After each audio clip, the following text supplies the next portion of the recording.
we're going to be hitting them very hard over the next week. The US Air Force carried out one of the heaviest bombardments in modern military history against Karg Island, considered the heart of Iran's naval power, as of March 14th. The operation began at 1:30 a.m. local time. We're not talking about simple missiles or drone attacks. US Central Command, CENTCOM, simultaneously deployed B-52 Stratofortress, B-1 Lancer, and radar-evading B-2 Spirit stealth bombers. The payloads carried by these aircraft were not standard munitions that explode upon impact with the surface. These were bunker buster smart bombs, each weighing a ton, designed to penetrate concrete structures meters below the ground before detonating. This massive operation, which lasted 2 hours and involved the use of hundreds of tons of bunker-busting bombs, obliterated Iran's naval mine depots, anti-ship systems, and cruise missile silos.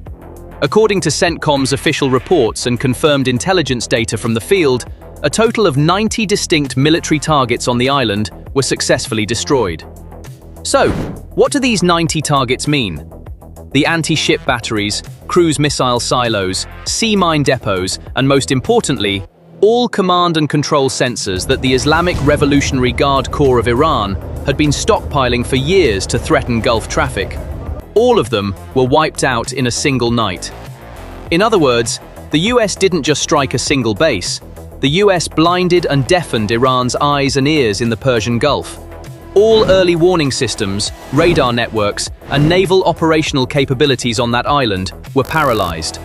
For the residents of Karg Island, 1:30 a.m. was the moment the sky split open and flames erupted from beneath the ground. The shockwaves from the bunker-busting bombs were so intense that they were felt not only on the island, but also kilometers away on the Iranian mainland, even in the port cities of Bushehr province. And perhaps the truth the regime most wanted to hide is revealed by a relative of an oil worker.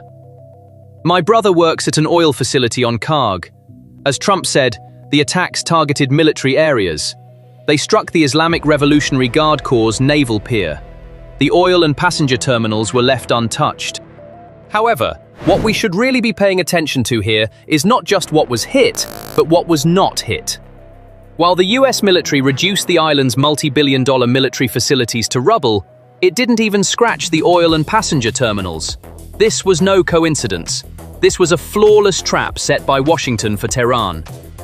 So why did the US choose not to touch the oil while striking this island?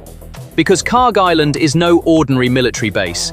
Iran's economic heart, its strategic assets, and the regime's entire capacity for survival are all tied up in this 22-square-kilometer coral reef. Entry is strictly prohibited. Only those with special security clearance are allowed to set foot there. It is guarded by the elite of the Revolutionary Guards, surrounded by sea mines and anti-ship batteries. Or at least it was. Why is it so heavily guarded? Because 90% of Iran's oil exports pass through this island. A single island, 1/3 the size of Manhattan, and Iran's entire economic livelihood depends on it. 1.5 to 2 million barrels per day. 30 million barrels of storage capacity. Since the rest of Iran's coastline is too shallow, supertankers can't dock anywhere else. This is the only exit point. To understand just how anxious Iran was before the war, look at this detail. Starting in mid-February, Iran began rapidly draining the oil from the island's storage tanks. While 27 tanks were full in mid-January, only 9 remained full by March 7th. The regime knew Karg would be targeted and was trying to salvage the oil. But it couldn't move the military facilities. Those reinforced concrete structures designed to withstand bunker-busting bombs, the anti-ship batteries, the radar networks, all remained in place. This island was also targeted during the Iran-Iraq War.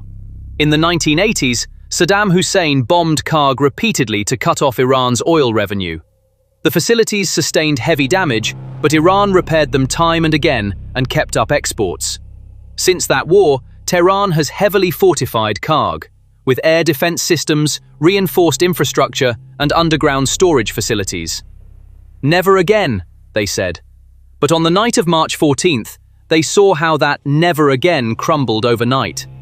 A 1984 CIA document had described these facilities as the most vital element in Iran's oil system, a description that remains valid 42 years later. And all the military capabilities behind Iran's decades-long threat to close the Strait of Hormuz, mine depots, anti-ship batteries, cruise missile shelters, were all on this island. And that is exactly why the US did not touch the oil. That is where the true genius of the operation lies. If the US had touched the oil, it would have been an attack not just on Iran, but on China, Europe, India, and even the US domestic market. Global energy prices would have skyrocketed instantly, and the Tehran regime could have played the victim role on the international stage. But the US took that card out of Iran's hands. The oil keeps flowing.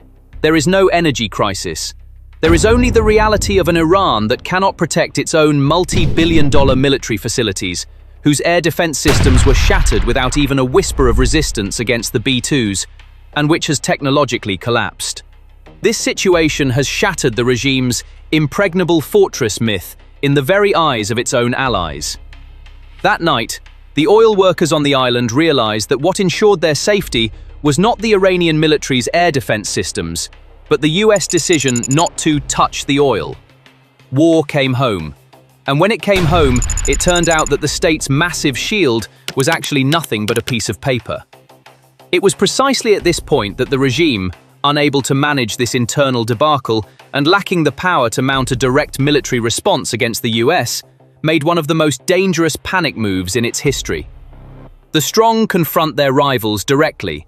The weak, however, resort to blackmail by targeting the unprotected elements around their rivals. This is a military rule.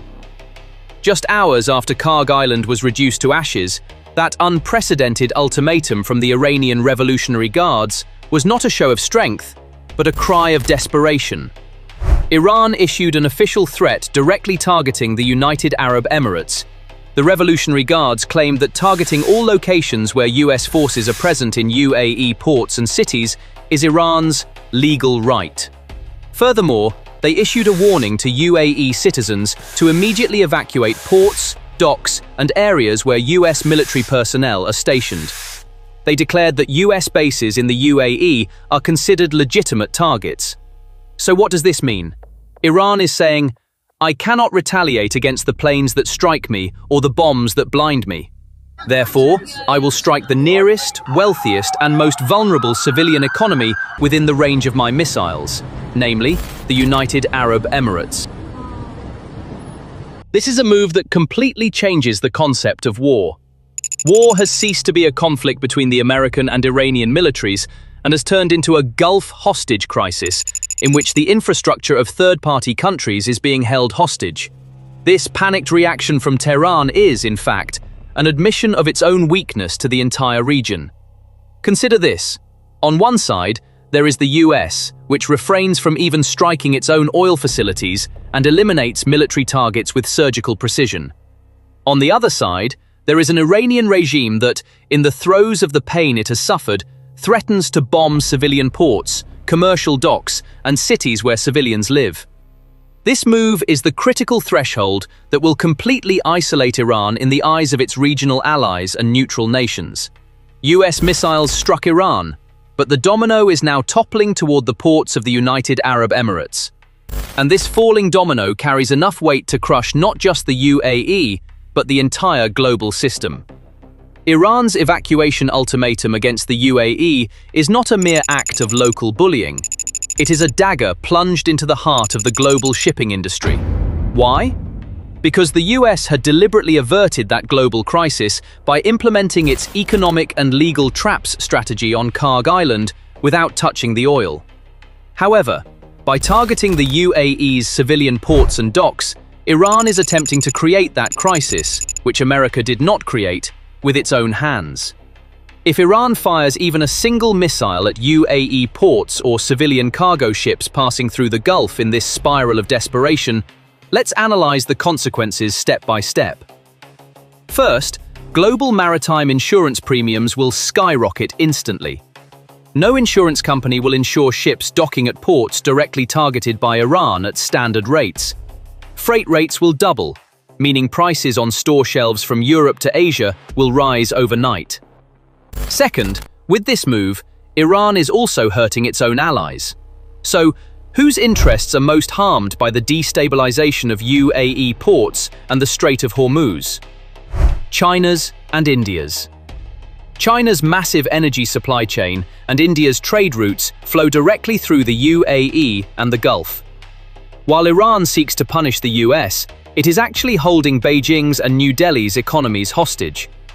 Iran's decades-long rhetoric of "we'll mine the Strait of Hormuz, we'll close it," had already suffered a severe blow that night when the mine depots on Karg Island were vaporized. For a regime whose naval capabilities have been reduced to zero, threatening a massive trade hub like the UAE with its remaining ballistic missiles is not a projection of power, it is a suicidal move. The bear has been blinded in its own den, and the blinded bear has now begun attacking everyone around it in the darkness, friend or foe, and hurling threats. At the end of the day, the picture is quite clear. With the Karg Island operation, the US did not merely destroy 90 military targets, it eliminated Iran's deterrence at sea. Moreover, it shattered the regime's illusion of invulnerability in the minds of the Iranian people, who have been jolted awake by the tremors of this reality. Since Tehran cannot directly strike back at America in response to this unprecedented humiliation, it is now trying to shift the entire blame onto the United Arab Emirates and manipulate global trade through blackmail. This is the final stage of a geopolitical chess game.